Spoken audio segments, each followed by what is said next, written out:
Salut à tous.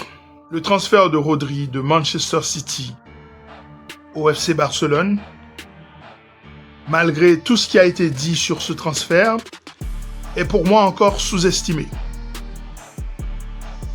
Je pense que là, on parle potentiellement d'un des plus grands transferts en termes d'influence, en termes d'identité de jeu, en termes d'impact de ces 5, 6, 7, 8, peut-être même 10 dernières années. Et là où je pense que la plupart des commentateurs, la plupart des analystes voient le lien que ça peut apporter au milieu de terrain par rapport à Pedri, Olmo et ou Firmine, moi je vois un autre aspect qui, à mon sens, peut tout à fait révolutionner le jeu du FC Barcelone. Eh bien, aujourd'hui, dans PF Studio, je vous en parle. J'ai décidé de reprendre cette chaîne en main. On fera des analyses, on fera des documentaires, on fera des lives pour parler tactique, pour parler football. Restez avec moi.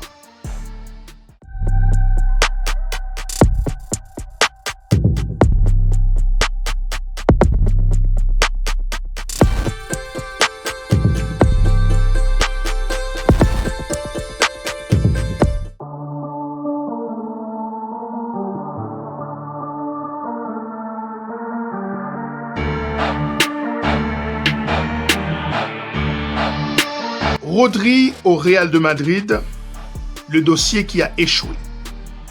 Alors, je ne vous cache pas que je suis un fan du FC Barcelone, que ça ne nous empêche pas d'analyser le Real et d'aimer et d'apprécier aussi ce que fait le Real de Madrid. Et lorsqu'il a été question de Rodri au Real de Madrid, je vous avoue que je suis tombé dans une dépression. Parce que pour moi, Rodri, c'est tout simplement la pièce manquante du Real de Madrid. Et en réalité, c'est également la pièce manquante du Barça. Je vais vous expliquer la différence. D'abord, le Real Madrid. Le Real Madrid est solide partout. Le Real Madrid a une défense qui tient la route. Certes, il manquait des latéraux. Là, ils ont été chercher du côté de l'Inter Dumfries à droite et Cucurella du côté de Chelsea à gauche. Ils ont déjà leur charnière centrale. On peut penser ce qu'on veut de Dean Huijsen, mais c'est un jeune prometteur. Il y a également des tauliers, Rudiger, et des Militao s'il revient en forme. Il y a un milieu de terrain avec des garçons qui peuvent travailler. Je pense à un garçon comme Fede Valverde. Je pense à Tchouaméni, qui lui aussi peut jouer en défense centrale. Güler, ce qu'il apporte, ce qu'il amène et son progrès est tout à fait intéressant pour le Real Madrid. Brahim Diaz est un excellent joueur qui peut porter le ballon. Bref, ils ont des éléments, des ingrédients du milieu de terrain qui, certes, manquent quelque chose de fondamental, et on va en parler, a quand même du talent. Et puis en attaque, ils ont tout simplement des cracks. Vini, Mbappé et désormais Diomandé. Ce qu'il manque à cette équipe, c'est la logique tactique. C'est le lien fondamental entre ce milieu de terrain qui possède des qualités, mais qui n'a pas justement ce joueur de ballon capable de faire le lien avec les attaquants. Et lorsqu'on a annoncé Rodri du côté du Real Madrid, j'ai pris peur en tant que fan de Barcelone. Parce que tout à coup, ils auraient eu le pion qui manque, le joueur qui aurait pu, qui allait leur permettre de jouer différemment, de jouer avec beaucoup plus de contrôle et de rendre tout à fait injouable l'équipe du Real de Madrid. Finalement, le transfert n'a pas été fait. Here we go, il se trouve du côté du FC Barcelone. Et ça, les amis, ça change absolument tout.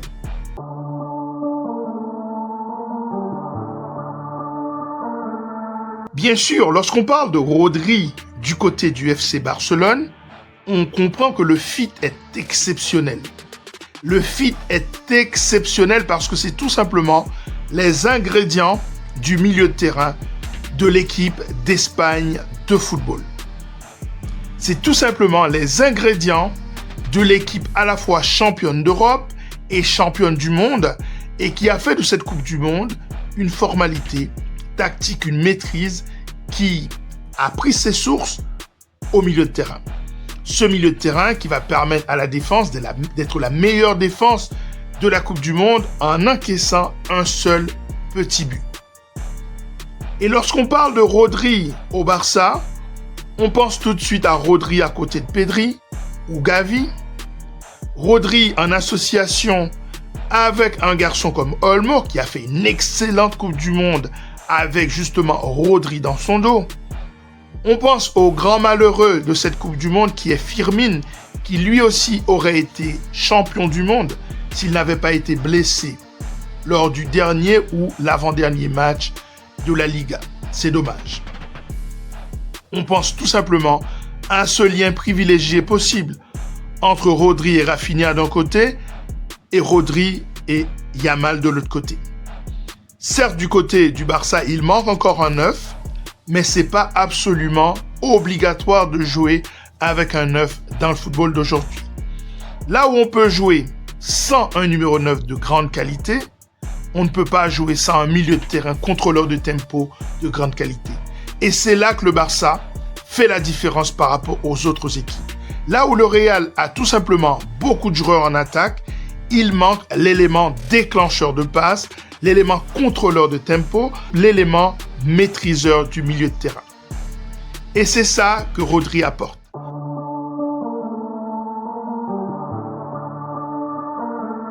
Au-delà de cette manière qui consiste à contrôler le milieu de terrain avec les autres garçons du FC Barcelone, il y a un autre aspect dont personne ne parle.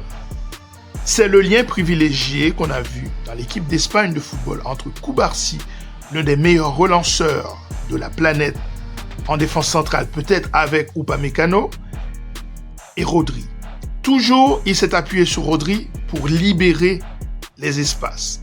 Et Rodri est devenu cette espèce de courroie de transmission entre la défense, entre un jeune génie de la relance qui est Cubarsí et Rodri qui est un excellent relayeur, demi-défensif mais plutôt demi-box-to-box, relayeur, demi extrêmement complet.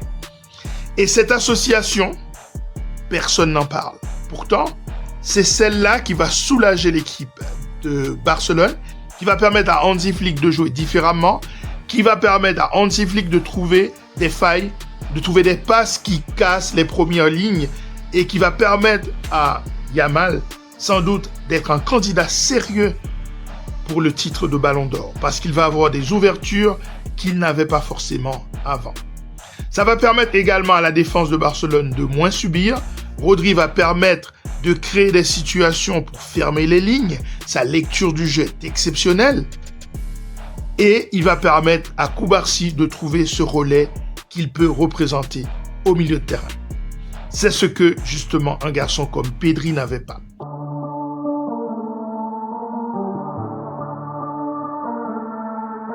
Et puis, il y a un autre aspect. C'est que, désormais, on n'a plus forcément Pedri en double pivot. On peut avoir un Pedri plus haut.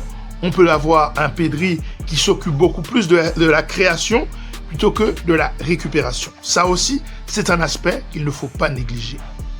Et puis, les amis, pendant que tout le monde parle de la nécessité pour le Barça d'aller chercher un autre défenseur central, je vois, en la présence de Rodri dans cette équipe, une alternative dont personne ne parle.